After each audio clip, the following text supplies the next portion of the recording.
Breaking news today. Please subscribe and then check notification box to get all breaking news alerts. Throughout this week, President Donald Trump continues his visit to Asian countries. As he meets with world leaders, business owners, and strategic allies, he is sending a strong message to the rogue nation of North Korea.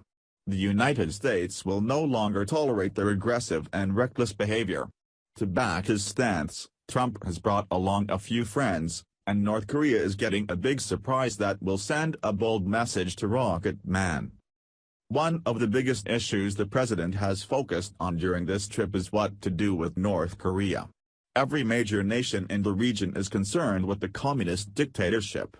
Kim Jong-un's constant missile testing and weapons development have democratic nations like South Korea and Japan on edge.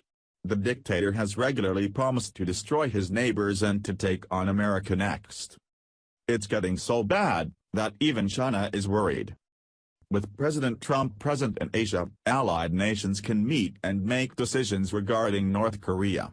Trump can see firsthand what's going on in the region, especially in contested waters. It also means it is a prime opportunity for the United States to offer a show of strength to North Korea. Kim Jong-un and his military act aggressively, so only aggressive statements will get their attention. That's exactly what Trump has planned. According to reports, Trump has brought with him an impressive arsenal of ships, planes, and troops. Enough to show our allies that we mean business and to intimidate the unhinged dictator Kim. North Korea is nearly totally surrounded by a wall of U.S. warships, bombers and missiles with more than 80,000 soldiers on alert as Donald Trump heads for Asia. 3 U.S. aircraft carriers are currently operating in the Pacific in a colossal flex of Trump's military biceps. USS Nimitz, USS Theodore Roosevelt and USS Ronald Reagan became the first trio of carriers to operate in the region for a decade. Each of these 3 warships bring with it a fully stocked wing of up to 90 warplanes and choppers. While steaming alongside are their escorts of destroyers and submarines making up the U.S.'s mighty carrier strike groups.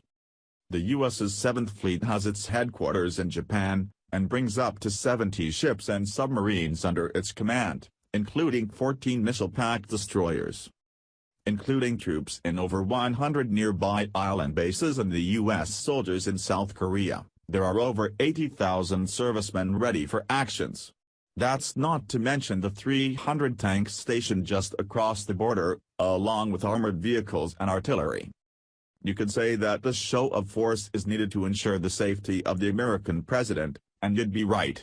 The United States military is not neglecting the security concerns of the president, First Lady, and accompanying staff.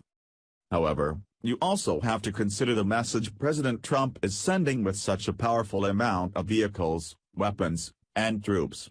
They are literally surrounding North Korea in a wall of military might. This coincides with statements Trump made this Monday, while in Japan. The time for strategic patience with North Korea is over, U.S. President Donald Trump warned Monday, after winning Japan's backing for his policy of considering all options to rein in the rogue state. The era of strategic patience is over, he declared alongside his host, Japanese Prime Minister Shinzo Abe. By bringing an impressive array of the military with him to the region, Trump is backing his words. North Korea is not only hearing, but seeing just what the United States is capable of. It is a powerful sign of what might happen, should North Korea attack or invade our allies in the region. They would be met with swift retaliation from our formidable armed forces. Perhaps this will teach North Korea to back down, at least a little bit. However, I won't hold my breath waiting for Kim Jong-un to come to his senses. Share the story and leave a comment by clicking one of the buttons below. Follow us on Facebook at Mad World News.